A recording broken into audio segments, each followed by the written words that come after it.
அமெரிக்க டாலருக்கு மாற்றாக பொது நாணயத்தை உருவாக்க சீனா, ரஷ்யா ஆகிய நாடுகள் முயற்சித்து வரும் நிலையில் அதில் இந்தியாவின் பங்கு குறித்து விவரிக்கிறது இந்த காணொளி.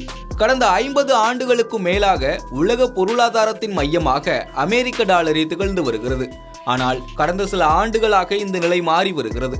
உலகின் வலிமை வாய்ந்த நாடுகளாக இந்தியா, சீனா, ரஷ்யா ஆகியவை மாறியுள்ள நிலையில் அவை டாலர் மீதான சார்பை குறைத்து வருகின்றன. மேலும் டாலரை தவிர்த்து தங்கள் நாணயத்திலேயே வர்த்தகத்தை மேற்கொள்ள இந்த நாடுகள் பல்வேறு முயற்சிகளை எடுத்து வருகின்றன.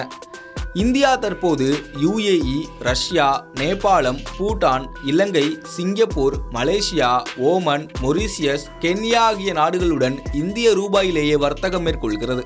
அதேபோல சீனா பல்வேறு நாடுகளுடனும் அந்த நாட்டு நாணயமான யுவானை வைத்து வர்த்தகம் மேற்கொள்கிறது. இது தவிர ரஷ்யாவும் சீனா, இந்தியா மற்றும் ஆப்பிரிக்க நாடுகளுடன் ரூபிளில் வணிகம் செய்ய நடவடிக்கைகளை எடுத்து வருகிறது. இந்தியா, சீனா, ரஷ்யா ஆகிய நாடுகள் பிரிக்ஸ் அமைப்பில் உறுப்பினராக உள்ள நிலையில் இந்த நாடுகளுக்கு இடையே பொதுவான நாணயத்தை உருவாக்க சீனா, ரஷ்யா ஆகிய நாடுகள் முயற்சித்து வருகின்றன. இது குறித்து பேசியுள்ள ரஷ்ய வர்த்தக சம்மேளன தலைவரான திமுரைட்டோவ், பிரிக்ஸ் நாடுகள் இடையேயான வர்த்தகத்துக்கு பொதுவான நாணயம் தேவையாக உள்ளது. இது அங்கீகரிக்கப்பட்டால் பிரேசில், ரஷ்யா, இந்தியா, சீனா மற்றும் தென்னாப்பிரிக்காவின் டிஜிட்டல் நாணயங்கள் ஒரு பொதுவான கட்டமைப்பு மற்றும் ஒற்றை ஒழுங்குமுறை என்ற வகையில் ஒன்றிணையும் என்று கூறியுள்ளார்.